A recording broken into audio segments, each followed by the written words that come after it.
If you watched the last video where I did a review of the Wenger Ranger Grip 79, you'll have noticed that although I do like the knife, there were a couple of major problems with the design, which I was quite surprised to find. And then, having thought about these, the obvious question to my mind would be, would Victorinox have done it any better? So today's review, and it's going to be a bit of a side-by-side comparison this time, is the Victorinox Forester one-handed opener. So if we move over to the desktop, let's see how the Victorinox stacks up. Okay, so here we have the Victorinox one-handed Forester against the Wenger from the last video. First thing we notice is that the Victorinox is smaller than the Wenger. The closed length being 5 1/8, whereas this is only 4 3/4. So that's 131mm and 111mm. So that gives us a smaller blade as well by about ½ inch. If we look at the same size comparison, as we saw, the Wenger's pretty much the size of a companion, and the Victorinox, although it's smaller, is still substantially bigger than a typical Swiss Army knife like the Spartan. Now, both of these knives make a point of having extra grippy handles. On the Wenger we've got the panels there, and on the Victorinox we've not got so much on the sides, but we do have the grippy strip all the way round. I think that's better. The two main problems that I found with the Wenger were on the spidey hole, the big lump there that digs in your thumb, and the fact that the cutting edge starts a good centimetre further away from the handle than it needs to. But on the Victorinox we don't have either of those problems. We have a nice smooth contour there, and although we haven't got the fancy swept plunge line, where the plunge line is, there's just a sharpening notch and then your edge starts. I'll show you this side, might be easy to see because this is partially serrated and there isn't really much of a bevel at all on that side, and you can see it better on this side. Being a bit smaller, it's a bit lighter. The Wenger was 5.8 ounces, 165 grams, whereas the Victorinox is 4.5 ounces, 128 grams. This may not be the best available equivalent to compare, but it's what I could find. These were £32-ish, these used about 25. You don't get the presentation tin that you do with the Wenger, you just get the standard Victorinox silver box. But then, as I say, it's about £5–6 cheaper. So if we just move the Wenger away for a moment, quick run through the features. We've got a liner lock. Unfortunately we haven't got the fancy button release that the Wenger has. It's a standard liner lock that you push to one side. However, it is configured for lefties on this. I don't know if they're all the same, and by configured for lefties I mean that you don't push the liner lock out of the way. If you're right-handed you'd have to pull it, which is a little awkward, but not a massive problem. So on the back we've got a reamer, corkscrew, and then the Victorinox pattern can opener. I find that easier to use than the Wenger one, and you do get the advantage of a small flathead screwdriver. Having said that, on the Wenger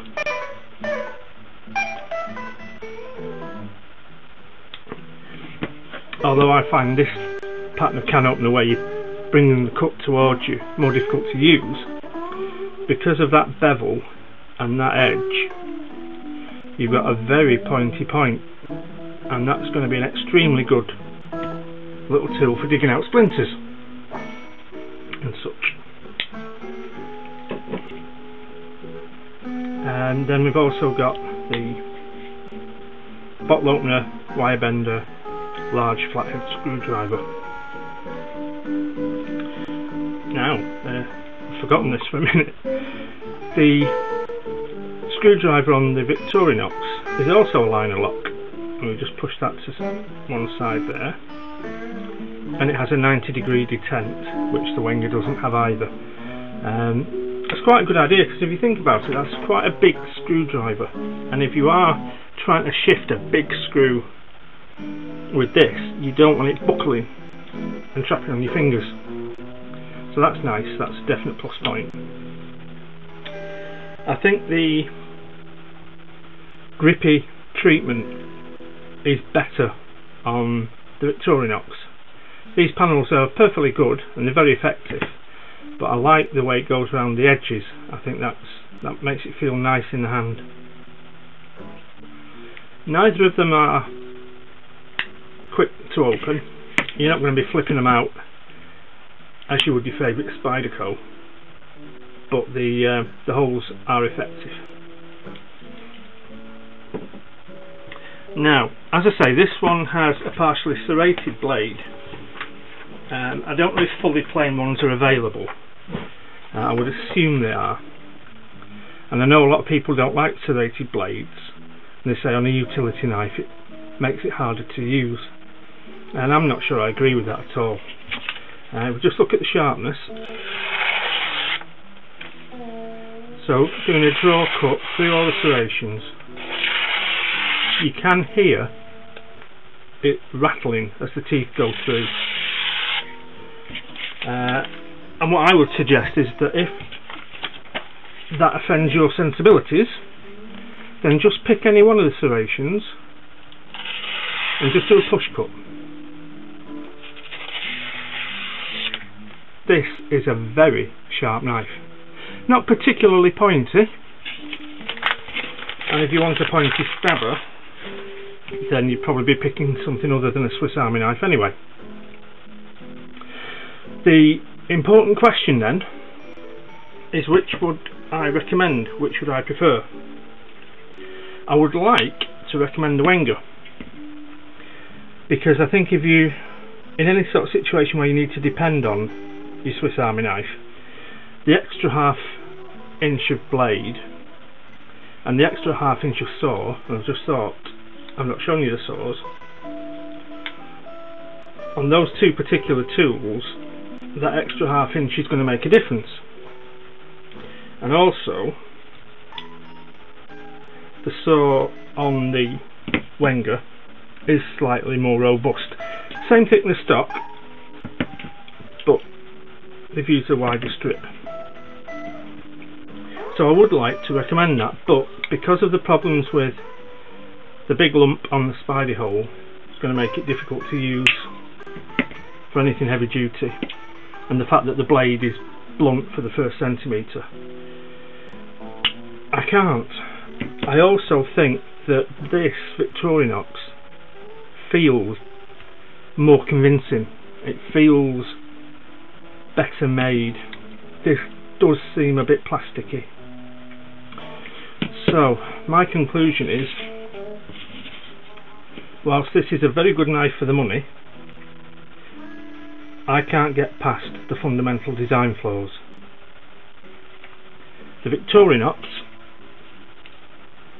gives me everything I expect from a Victorinox knife. The tools are efficient, the build quality is flawless, the price is good. I think this is the one that I would pick.